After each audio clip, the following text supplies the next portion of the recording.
Hello everyone and welcome back to Nathrandir's Guide to Everything, and welcome to the second episode of The Legend Forge. This is a series where we look to recreate legendary characters from pop culture and infuse them with Dungeons & Dragons 5th edition. So in the first episode of this we covered Trevor Belmont, and for the second episode I've gone way further than I ever have before with Homebrew. I've made a new subclass and new spells, and this week we're going to be covering Sypha Belnades, and I'm really excited about it, and it's actually just made me want to play a sorcerer. And as with the first, the idea behind this is to fuel your imagination in creating your own characters, or if you just want to play as your favourite character, you can just copy this like for like. All the Homebrew stuff is available on D&D Beyond for you to just add, or it will be when this video goes live. I've been working on it for a couple of weeks now, so enjoy. Welcome to the Legend Forge.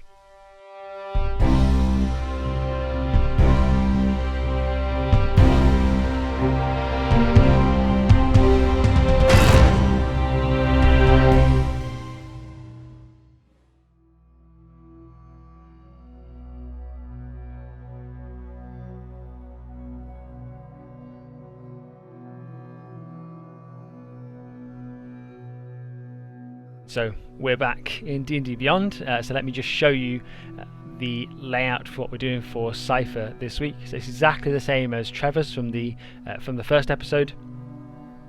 I made them at 3 different levels. We've gone for Hero, Master and Legend versions of these, using the tiers of play described in the Dungeon Master's Guide. As you can see, there is actually a little bit of a spoiler here for what the next one might be. I'm working on an Alucard coming up next.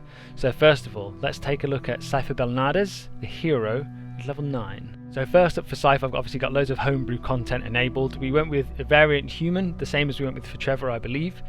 For the language, we've gone for Elvish, because it doesn't, I'll show you in a second, basically the function of the class that she knows a load of languages anyway, just because that's how she kind of functions in the show. All the knowledge Sypha has is embedded in her mind, and that's where she gets her powers from as well.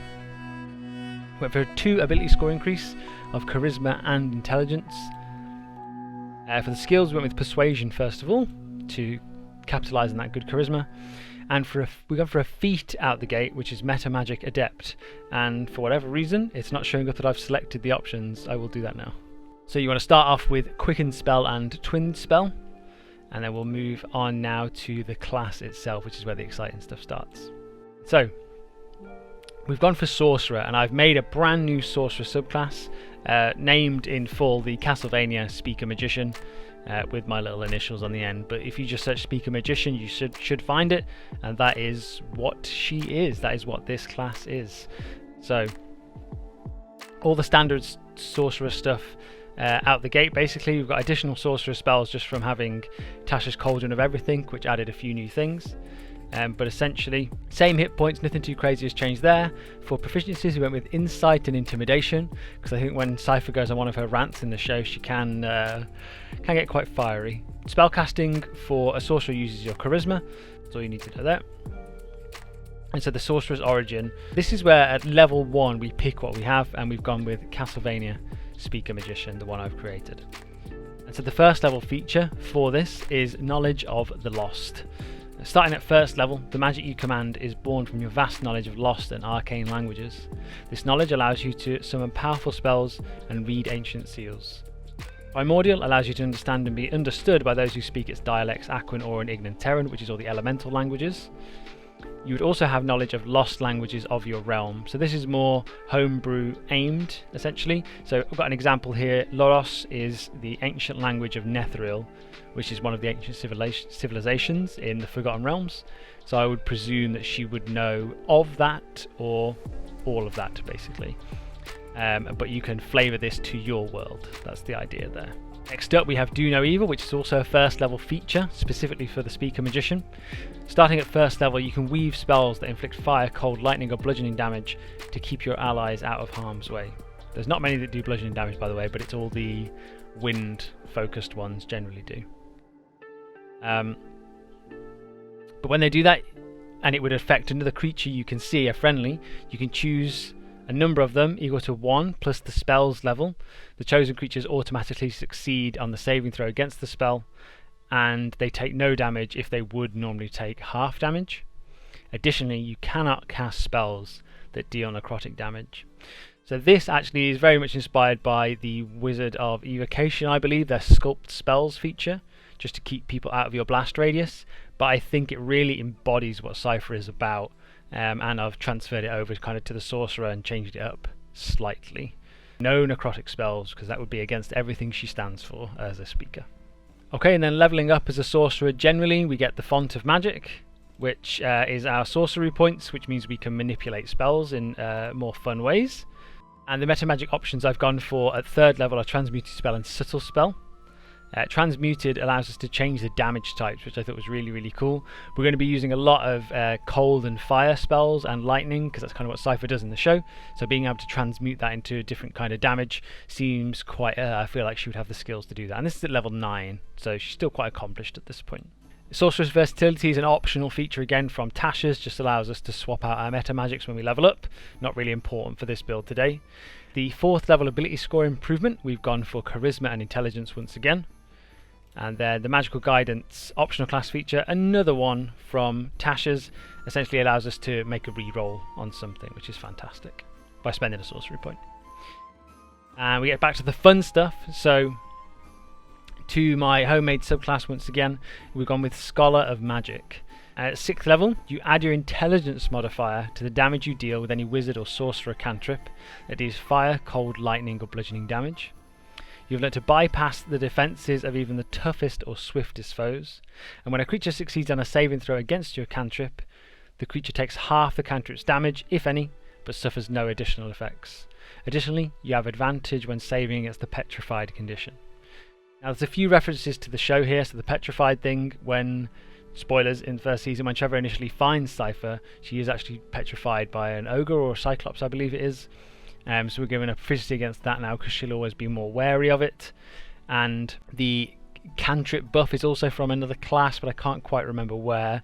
But we've kind of flipped it on its head, because I just think it makes perfect sense for what she is about.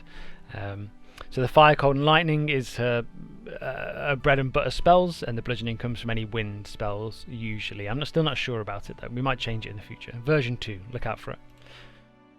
But regardless, the other 6th level abilities is, this is completely, I made this up completely myself, following the guidance of sorcerer subclasses. They usually get abilities at these levels. Starting at 6th level, your arcane prowess allows you to enhance your physical resistance and move more freely by weaving, focusing and channeling the elements around you. So first up we have Mystic Resistance. Rather than using your Dexterity as your AC modifier, you can instead use your Intelligence modifier. And Combustion Propulsion, you can spend 1 sorcery point to take the disengage or dash action as a bonus action on your turn. You're also going to fly speed equal to your walking speed for the rest of the turn, safely landing where you choose.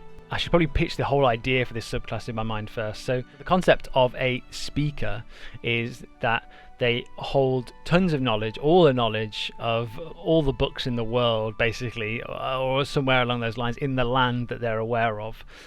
And they spread that knowledge by speaking it. That's kind of the whole point. They store all that knowledge in their head. Sypha's particularly talented. She's a member of the Belnades family, which is known to have a history of magic, and so she's a very powerful magician at the same time.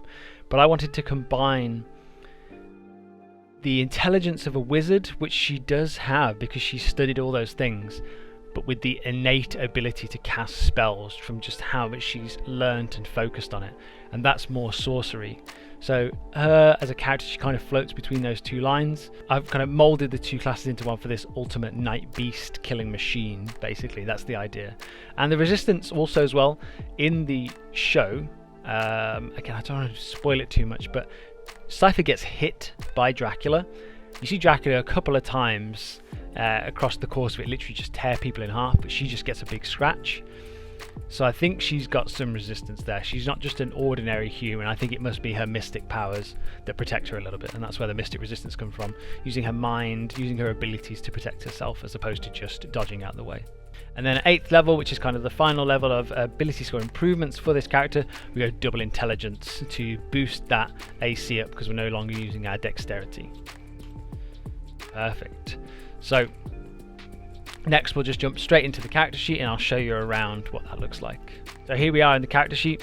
You can see we've got incredible saving throws to Charisma and Con, and because our intelligence is now at 20 after that last boost, our intelligence saving throw isn't too half bad either. The fun bits here, I'm not going to go through how to play a sorcerer as such. I'll show you the things that make Sypha Sypha.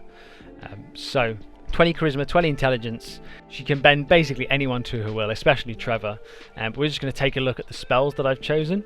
And bear in mind, these may not be the most practical in all situations. I would recommend that if you're actually going to play a sorcerer and pick my subclass and use it, I recommend you maybe don't take all the spells that I've created. I just wanted to make plenty so there's always more options for you, because this is a very damage focused class at the moment, but you can make it more utility should you wish, which I would recommend. So manage spells. It's easier to look at it this way, I find. So in the cantrips we've got Blade Ward, Dancing Lights, Firebolt, Prestidigitation and Shape Water. Yeah, I think all of these things work. Blade Ward gives a bit more resistance, so leaning into that she has kind of a supernatural resistance a little bit more. Dancing Lights, a couple of times I believe she floats out some kind of fire orbs throughout the series that kind of light up the environments, that's why I went for that. Firebolt, it's her bread and butter. She can shoot fire from her hands, this is just perfect for it. Prestidigitation, it's just minor magical effects, which she can absolutely definitely do as well. There is proof of that in the series. And Shape Water. This comes from a later ability down the line where you can see her condense water into then ice. And Shape Water, you can do exactly that, basically. But she does it on a more extreme scale later in the series. But I imagine she must have had that ability from the start. So I threw Shape Water in there as well, because that's really good, because you can freeze water with Shape Water. Not a huge amount, but a little bit. At first level, we've gone for Sypha's Arc Lightning, which is one of my own spells, Ice Knife and Shield. Now I would say probably Ice Knife is probably her most used spell, and that's a standard one, that's not anything I've made. When you upcast that, it just does more damage, but she throws a lot of ice spears in the show, mixed with fire blasts and stuff obviously. The Shield is self-explanatory as well, just to keep you protected, and she more often than not will use magic, even if it's like a fire shield or an ice shield, to protect herself in battle. But the Sypha's Arc Lightning, like I said, is one I've made of my own. You need VSM components, a ceremonial warrior mask is what I went for here. You channel an arc of lightning and can streak it in a straight line up to 90 feet in a direction you choose, stopping early if it impacts against a solid surface. If the bolt would strike a creature, that creature must make a dexterity saving throw. On a failed save, the bolt strikes the target and scorches through their body. And when the bolt strikes something, it takes 2d8 lightning damage and 2d8 piercing damage. So now this comes from, I needed a first level spell, she's already got access to fire and ice, I wanted something, a basic lightning spell. So Arc Lightning, just a straight projectile, and I thought it sounded really effective, so I went with that. At second level we have upgraded Arc Lightning and Ice Knife of course, but then we actually can move over to another one of my homemade ones, another ice one, which is Sypha's Floating Frost. Requires verbal, somatic and material components, a drop of mercury being what you need. This is inspired by in season 4, the first episode, she hops along some ice sculptures like discs that she kind of throws out as she moves, and I thought it was fantastic and could give a bit more kind of movement and utility to the sorcerer class, so we're going with that. This spell creates 5 circular horizontal planes of solid ice, 3 feet in diameter and 2 inches thick. They float above the ground in an unoccupied space of your choice that you can see within range. The discs remain for the duration, but can melt if exposed to extreme heat. It can hold up to 400 pounds. If more weight is placed on it, the ice shatters and everything on the disc falls. The discs are immobile while you stand on them, but you can move other discs freely as a bonus action on each of your turns, but by no more than 10 feet each turn. If another disc within 15 feet of you, you can leap to it without an ability check, expending your normal movement speed. If you move more than 100 feet from any of the discs, they immediately shatter. So this means you can cast them out kind of in a line in front of you and kind of hop along them should you choose, and so your friends can as well, and you can kind of move them at will as long as a creature isn't on them. I thought this could be really fun. In my head it sounds great, and imagining it I feel like I would use it in game, but you never know because I haven't had a chance to play test this kind of thing. Next up we have the Superheated Flames, which again is just bread and butter Sypha spells from the show. You channel your kinetic energy into a volatile bead of pyrokinetic energy. It shatters and releases a superheated cone of fire. The flames engulf a 30-foot cone. Each creature in that area must make a dexterity saving throw. On a failed save, the creature takes 4d6 fire damage, or half as much on a successful one. On a failed save, the creature is also set on fire and must use an action to put out the fire or take 1d6 fire damage at the end of its turn. Additionally, if it is undead, you can have this wave deal radiant damage instead. And this is again VSM, verbal somatic material, a piece of ever-burning charcoal. So some of these are quite rare components, and obviously in the show, Sypha doesn't use any, she just channels it by making her fingers do this, the kind of Spider-Man web sign. But we're not taking that into account. Again, this is a conversion to 5th edition. So we're doing our best with what we have. And if a wizard wanted to cast this and learn it, there you go. All the components are ready. But yeah, 30-foot cone is pretty massive. So this should be a fun one to use if you get really angry in a fight. Let's move on to level 3. Always upgrades on every level, I won't mention them again. So on to level 3, we have Sypha's Berg Guardians. This is concentration up to 10 minutes. This is VSM once more, and a piece of never melting ice to stick with the theme. You conjure forth jagged frost crystals to shield you and harry your foes. They hover around you at a distance of 15 feet the duration. Additionally, ranged attacks against you have disadvantage for the duration. When you cast this spell, you can designate any number of creatures you can see to be unaffected by it.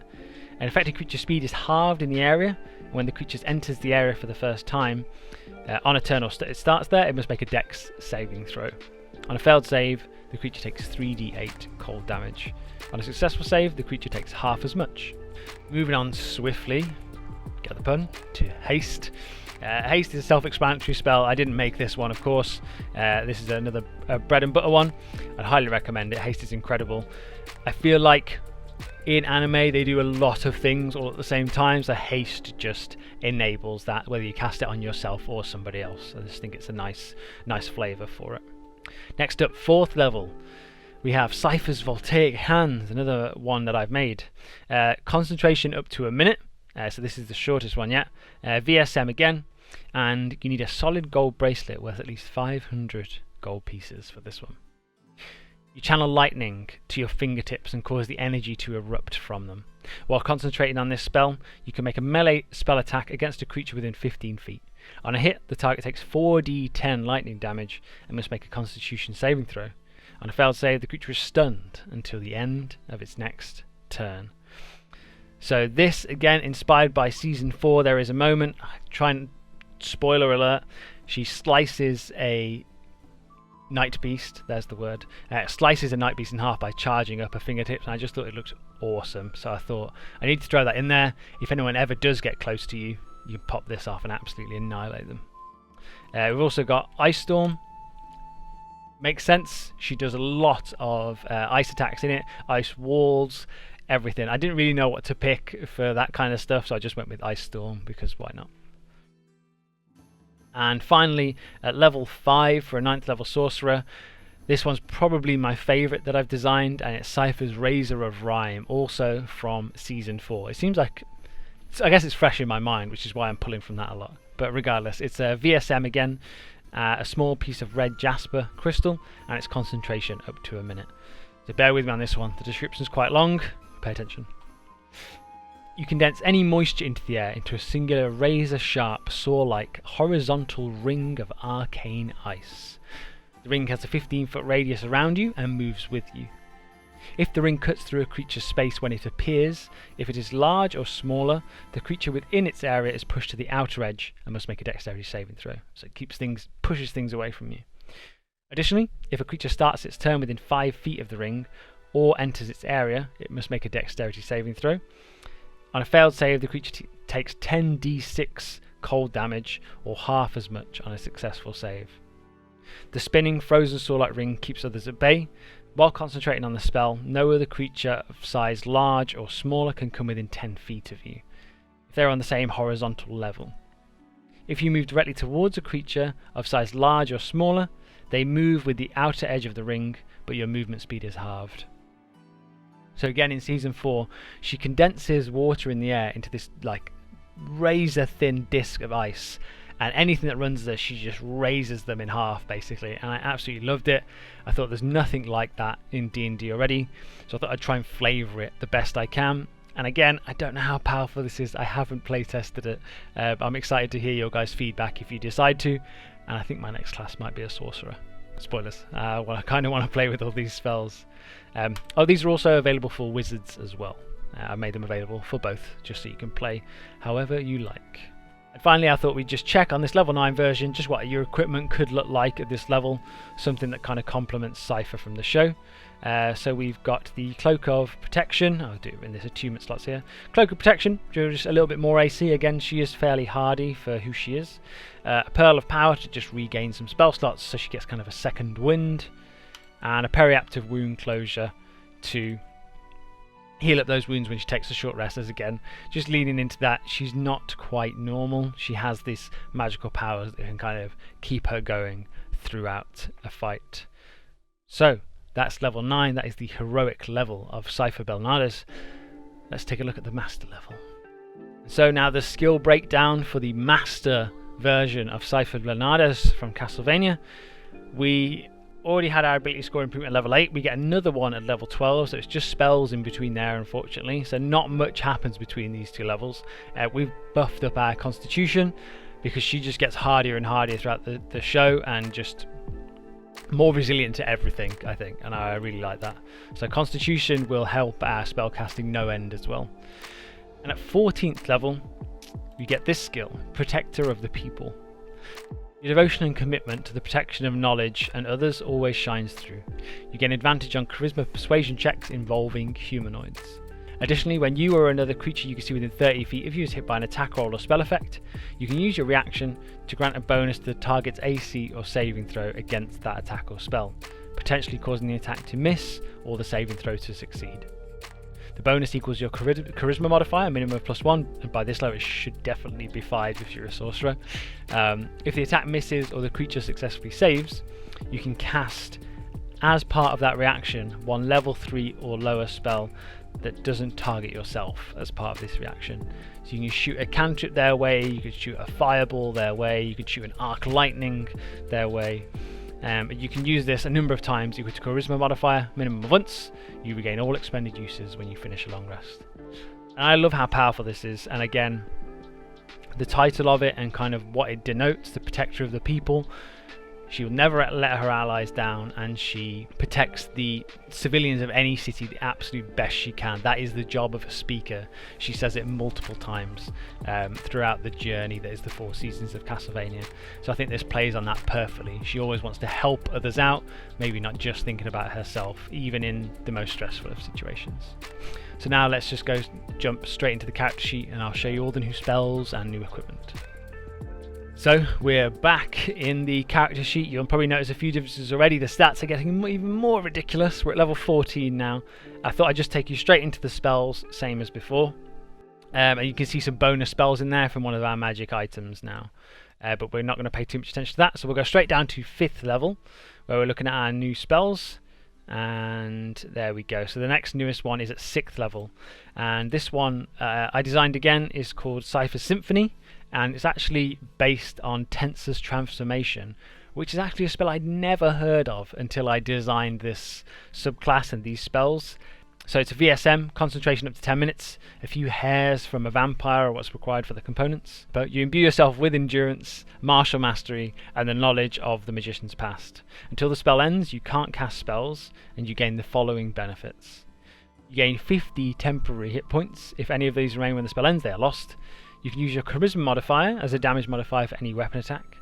You can summon a spectral flaming blade in one hand and an ice blade in the other. Both are considered martial weapons, dealing 2d8 fire and cold damage respectively. You have advantage on attack rolls that make with simple and martial weapons. When you hit a target with a weapon attack, it takes an additional 2d12 lightning. You have proficiency with all simple and martial weapons. You have proficiency in strength and dex saving throws. And you can attack twice instead of once as part of your action. And immediately after the spell ends, you need to make a con save or you're exhausted. I can't imagine you'll fail with a +11 on this class, but there you go. And this is towards the end of the show again, she has like lightning orbs around her. She has fire kind of jetting from one hand and ice from another, and I just really loved the imagery of it. And I found Tensa's transformation and thought it was a perfect basis to just expand and change it and just make it more her own. And then now we've unlocked 7th level spells as well. The unremarkable ones, we've got Firestorm and Whirlwind, which are just base spells available in the Dungeon Master's Guide. And both of these things she does all the time, so absolutely love it. And one of the ones I'm again more proud of, this is a 7th level spell I designed myself. This is Sypha's Gracious Bolts of Lightning, and this is devoted to her game character as well, her game alias, where she has a spell called Goodness Gracious Bolts of Lightning. So it's quite a mouthful, but I thought it was good fun. So this is not concentration, this just lasts for an hour, and this is 6 globes of pure lightning freely appear around you within 10 feet, but are tethered to you by arcs of lightning. You can use the bonus action to turn a globe into a crackling stroke of lightning and send it streaking towards a creature or object within 120 feet of you. When you do, make a ranged spell attack. On a hit, the target takes 4d12 lightning damage. Whether you hit or miss, the globe is expended. The spell ends early if that last globe is consumed. When you cast this spell, you can designate any number of creatures to be unaffected by it, and when an affected creature enters the area for the first time on a turn, or starts its turn there, it must make a dex saving throw. On a failed save, takes 2d8. On a successful save, the creature takes half as much, and when the spell is active, you emit a bright light 30 feet into the dim light for 30 feet, and this can be upcast as well. So essentially orbs of lightning, as from the show. She has a bit of an aura of electricity around her, which in the show, whenever she focuses on lightning, you can see the lightning crackles off kind of in all directions, and this is to go along with that, except this is just around you at all times. And then for the equipment this time around, we have 3 completely new items. We've gone for a homebrew item I made based closely on the Staff of Power, a Ring of Evasion and a Ring of Protection. And the staff, what I think I'll do is get into it more in the legendary status of Sypha, just so I can break it down properly there for you. Okay, so here we are, guys. It's time to take a look at the level 20 legendary version of Sypha Belnades, and I believe this would be the summary of the whole character across the 4 seasons of her character arc in the Castlevania show. Again, taking as much inspiration as I could from doing research on the games and all that kind of thing, although I've never played them. I may do in future after this. So I've become a bit of a super fan for it. So at 16th level, we took a new feat as opposed to ability score improvement, and I went with Spell Sniper. And I like this because, spoiler alert on screen here for Season 4, do not move any further if you don't want spoilers for Season 4. Spell Sniper. Towards the end, the series gets a bit strange, and they talk about this infinite corridor, alternate universes kind of thing, all these eldritch creatures. You see these kind of aberrational monstrosities coming out of like space-time corridors. It gets real crazy, and I thought I'd imbue Sypha with a little bit of that so she can kind of fight back. So I thought Spell Sniper for this could be really, really fun. And so when you cast a spell that requires you to make an attack roll, the range is doubled. Again, that's not why we're doing it. We ignore half cover and 3/4 cover, which is huge. And I think in the show she barely misses. She just fires so many projectiles, everything seems to die around her. So this will really help. If anything takes cover, doesn't mean anything anymore. You can also learn a new cantrip, Eldritch Blast, because it uses charisma. It's a classic spell, and I love it, and I don't think I could ever go without it on any of my characters. It's just amazing. But yeah, it has double range, and it's slightly more space-time, and Eldritch in itself means strange magic kind of thing. So I think it's perfect. And finally, our kind of capstone ability for the Speaker Magician subclass is Mystic Warlord. At 18th level, you have advantage on all saving throws you are proficient in, and gain proficiency in intelligence saving throws. So that would make us up to Charisma, Constitution and Intelligence now proficient in, and when we've got Sypha's Symphony up, that's Strength and Dexterity as well. So the only one we don't have it in would be Wisdom, but you may be able to find an item to do that. Possibilities are endless. You now have advantage in all saving throws you're proficient in. Let that sink in. You gain advantage on all Charisma ability checks when interacting with undead, fiends and aberrations. In addition, you are immune to the Charmed, Petrified and Paralyzed conditions. Also massive, but then this is a capstone ability. I wanted it to feel powerful and really meaningful. If you ever make it to level 18, you want it to be worthwhile. So we're doing it. Additionally, you have mastered your mystical powers and can alter the very fabric of your practice sorcery in order to control the battlefield and defeat the deadliest of foes. You ignore creature resistances when casting a spell that deals fire, cold, lightning, or bludgeoning damage. And if a creature would have advantage to save against one of those spells, they do not. Now, seasoned D&D players, you'll probably say that's really powerful. And it is, I agree. And because we have transmuted sorcery as well, we can change what kind of damage type some of our spells are as well. So this is monstrously powerful, and I love it. I love it. And again, it leans into the later enemies they fight in the series are just crazy. And I love all the night beasts that are way out there that have like multicolored rainbow eyes, all these crazy things. This just gives you the tools to do that. And I like we're bringing it back to the kind of vampire thing. It's all about Dracula to begin with. So we have advantage on charisma ability checks. We're dealing with undead, fiends, and aberrations, which kind of covers all bases of the kind of creatures you see in the series. And then we just get the standard sorcerer stuff. At 19th level, I went for a double constitution improvement, and the proper capstone ability of the sorcerer regained 4 expended sorcery points whenever you finish a short rest. Quite underwhelming, right? Which is why I wanted to go a little bit overboard with the 18th level Mystic Warlord. And the name for that, by the way, comes from, in one of the games, they actually kept her identity a bit of a secret, and she was referred to as a Mystic Warlord because no one knew she was a female, and when it was revealed, that was quite a big deal, apparently. Found that out in my research as well. So I thought it was a good name for it. Let's take a look at the character sheet. Oh, before we get to the good stuff as well, I thought I should mention some of the other meta magic abilities that I'd switched to by the time we got to the final level here. We stuck with transmuted spell, changing damage types, huge, especially at this level when we ignore resistances. Twin spell, so we can double up on spells, why we want to do that. We went for heightened spell, which is a very powerful one, to give a target disadvantage on their saving throw against it. And also seeking spell, so that if something misses, we can roll again instead and hope that it doesn't.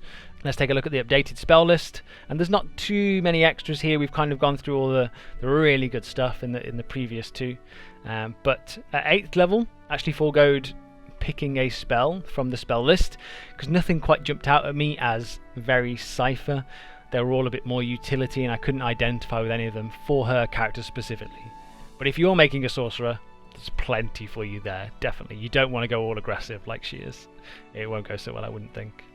The 9th level spell, we went with Wish, simply because I feel like she would use all of her power to cast a lower level spell higher, if that makes sense. She never emits anything that absolutely changes the fabric of reality other than moving Dracula's castle in season 2 or 3, I can't quite remember which. Her arcane mind is just unfathomably powerful, so I thought Wish, she'd absolutely be capable of it, and not in the traditional sense of, oh, genie, grant me a wish. I just think she would use it to fuel her other arcane abilities. The only other one that I thought maybe could be relevant was Gate, I think, as a 9th level, which opens a gate to another dimension, which, spoilers again, there's a lot of that in the later seasons of Castlevania, and yeah, so you could go Gate. I think either would work if you're trying to embody her. You'll also notice our armor class has gone up quite a lot, along with our crazy saving throw proficiencies now, which is always good fun. But what we can do is now go to equipment, and I'll show you some of the magic item that I made of her, this Belnades staff. So it's called the Castlevania Belnades Wadakia staff, which is lore accurate. I've done the research again, apparently that's what it's called. And it is a staff of power molded slightly into something rarer and I would say in some cases more powerful, although the charges are the same, the levels of the spells are the same as well, so this shouldn't break anything in your games. For all intents and purposes, it's a magical staff that has a +2 bonus to attack and damage rolls made with it, and while you're holding it you get a +2 to armor class, saving throws and spell attack rolls. Pretty damn good. It has 20 charges. They regain at a rate of 2d8 + 4 after successfully completing a long rest, and if you expend the last charge, roll a d20. On a 1, the staff retains its +2 but loses all of the properties. There is an element of risk here of overusing it. Just don't do it. Don't risk it unless you're really about to die, I don't think. We've altered its ability slightly, and now it's called the Blessing of Belnades. When you hit with a melee attack using the staff, you can expend 1 charge to deal an extra 1d6 force damage, and you heal the amount of damage dealt. And this again, straight from the games, pulling from the sources I had. Apparently, when you were to hit with the staff in game, like melee hit something, which she was bad at in game, it would heal a little bit and reduce some of the damage that you would take. So for the spells on this, they're all from the DMG, so you should all have access to them if you have access to D&D Beyond. And they are Cone of Cold, Counterspell, Disintegrate, Fireball, Heat Metal, Legend Lore, Magic Missile, and Telekinesis. Cone of Cold is a wave of cold energy, we've seen that before. Counterspell is probably the only questionable one. I put it in there because the character definitely needs it, and who wouldn't want to cast it from a staff? Disintegrate, a high-powered fire beam is how I would see this. And there's definitely a few vampires that just go in the show as well that she fights. Fireball is a classic. Heat Metal, she actually heats some spears up and throws them. So Fireball and Telekinesis kind of work. Heat Metal and Telekinesis kind of work in tandem there. She does launch hot spears across rooms in some places, so I thought they combine nicely. I thought Legend Lore would be a good one of just connecting with the spirits of Belnades past and previous speaker magicians, which again, looking at the lore, apparently they have this kind of mystical connection, pulling from spirits to get the power, which I thought was really cool. So I thought Legend Lore could be really fun.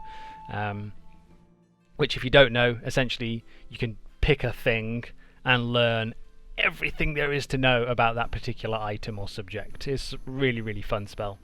Magic Missile, because it's a classic and it doesn't miss, so why wouldn't you want it? The other thing she has at this level, I went for the robe of the Archmagi, and I think while her speaker robe doesn't change in the show, I imagine over the course of a D&D campaign, because we're converting it, you would need some extra bits. This covers that base there. This elegant garment is made from exquisite cloth of white, grey or black, as would be blue, speaker blue. And essentially, if you're not wearing armour, your base armour class is 15 plus your dexterity modifier. So we've changed it, bear in mind that we no longer use our dexterity modifier, we use our intelligence instead. So 15 plus our intelligence modifier takes us to an armour class of 20 as a spellcaster. Ooh, it's beautiful. You have advantage on saving throws against spells and other magical effects. We almost do all of them anyway, incredible. And your spell save DC and attack bonus each increase by 2. Which means when we look at our spell DC, and I'll show you, is 22 at max level. So with the staff, with our abilities, with that robe, absolutely rocking. Spell attacks are plus 16 to hit, which again goes in with this. She doesn't miss. On a roll of a 9, I got 25. Let that kind of settle in. I also bumped her charisma up to 6. Because with access to the Belmont Hold and Alucard/Dracula's castle, I feel like she would be able to find this ancient book. So I put the Tome of Leadership and Influence in, and that charge would be expended for the next 100 years to increase her charisma permanently by 2. And we kept the Ring of Evasion. So just in case we fail those dex throws, because our stats aren't great there, we can just choose to save instead. And I guess I should mention as well, with the ability scores, I went with another heroic set of ability scores, same as for Trevor. So that is 18, 16, 14, 12, 10, 10. So I don't feel like Sypha is particularly weak in any category, which is why I thought it was justified to do that. We also went with the Sage background. We know Abyssal and Infernal because magical languages, she would know them all. But I believe that's it. Thank you very much for watching. This was the Legend 4. This was Sypha Belnades, and if you want to find any of these items on D&D Beyond, you can just search NGTE, Natharindir's Guide to Everything, in brackets, and that should bring up all my results, or you can search the keyword Castlevania. All the items, all the spells I've made, this subclass should come up, and I'll try and fix the typos before I publish them. But by the time this video is live, this should be good to go. So that was a slog. It's the longest video I've probably ever done, so thank you very much for watching. Leave a like if you enjoyed it. I really appreciate the support. Thank you guys so much for all the new subs coming in. Leave a comment down below with what you've thought. who you want me to cover next. I'm thinking Alucard, and then we might move away from the Castlevania series for a little bit, try something else. But yeah, this has been really fun, so I hope you guys enjoyed it as well. This has been the Legend Forge. This has been Nathan and Deer's Guide to Everything. See you guys in the next one. Bye bye.